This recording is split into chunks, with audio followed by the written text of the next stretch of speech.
आगरा के कारोबारी उदित बजाज की पत्नी अंजलि हत्याकांड का सनसनीखेज खुलासा हुआ है।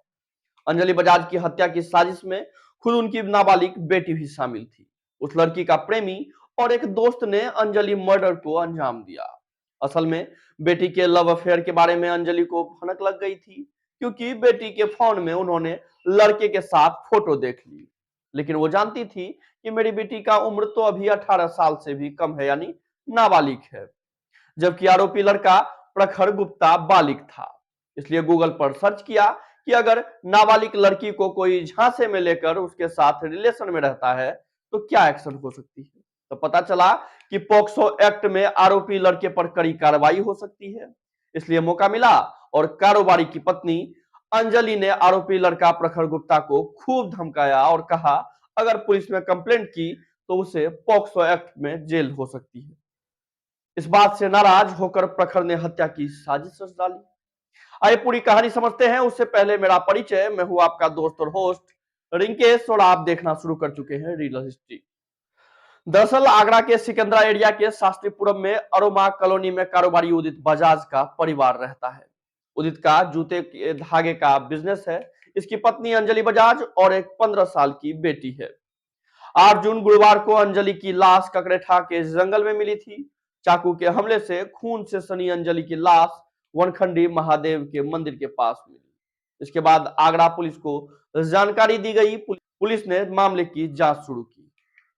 पुलिस की शुरुआती जांच में शक ये उठा कि आखिर अंजलि बजाज घर से निकलकर जंगल में क्यों पहुंची, क्योंकि उन्हें जबरन जंगल में नहीं लाया गया था, बल्कि वो खुद वहां पहुंची थी।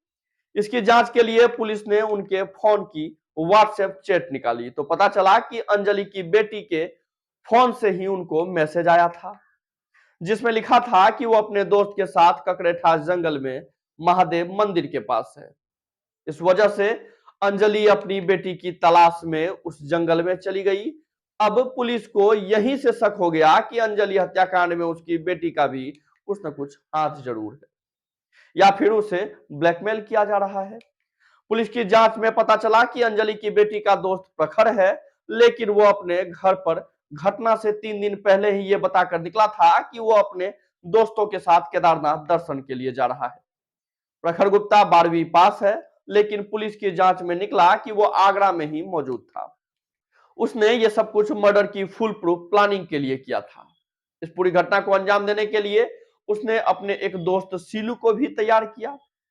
सीलू और प्रखर दोनों ने मिलकर अंजलि बजाज के पेट में चाकू मारा, जिससे उसकी मौत हो गई।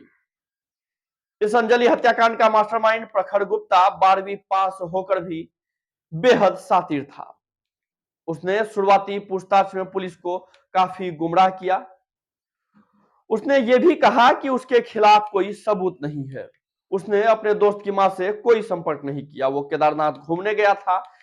इसके सबूत के तौर पर भी उसने कुछ दोस्तों को तैयार कर लिया था। यह आरोपी प्रखर गुप्ता अपनी मां के साथ आगरा के कासगंज के दयाल बाग में रहता है।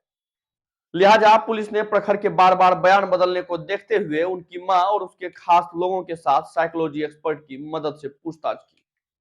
तब प्रखर ने खुलकर मर्डर की पूरी कहानी बता दी, जिसके बाद प्रखर और उसके दोस्त सीलू को गिरफ्तार कर लिया गया। प्रखर ने पुलिस को बताया कि जब उसके दोस्त के मोबाइल फोन में अंजलि ने दोनों की फोटो देख ली तो बार बार धमकी दे रही थी। गिरफ्तार कराने की धमकी मिलने से वो डर गया था, इसलिए उसने मारने की साजिश रची और अपने घर पर झूठ बोलकर निकल गया और अपने साथ में दोस्त सीलू को भी बुला लिया। जंगल में महादेव मंदिर के पास अंजलि की बेटी को के फोन से ही चैट कर उन्हें बुलाया। इसके बाद जंगल में आते ही प्रखर से अंजलि लड़ने लगी। इसी बात पर प्रखर ने उन्हें पकड़ लिया और फिर पहले सीलू ने चाकू से पेट पर हमला किया, जिसके बाद अंजलि जमीन पर गिर गई। इसके बाद प्रखर ने उसी चाकू को लेकर कई बार हमला किया, जिससे उसकी मौत हो गई। मर्डर के बाद प्रखर और सीलू हाई स्पीड बाइक लेकर पहले दिल्ली गए और फिर शिमला चले गए। इसके बाद उसकी लोकेशन के आधार पर दोनों को गिरफ्तार किया गया। पुलिस का कहना है कि अंजलि की बेटी नाबालिग है, उसे साजिश की पूरी जानकारी थी, इसलिए उसे भी साजिश में होने के आरोप में राजकीय किशोर सुधार गृह में भेजा जा रहा है। तो आपको यह कहानी कैसी लगी हमें कमेंट के माध्यम से बताएं और देखते रहें रीडल हिस्ट्री। धन्यवाद।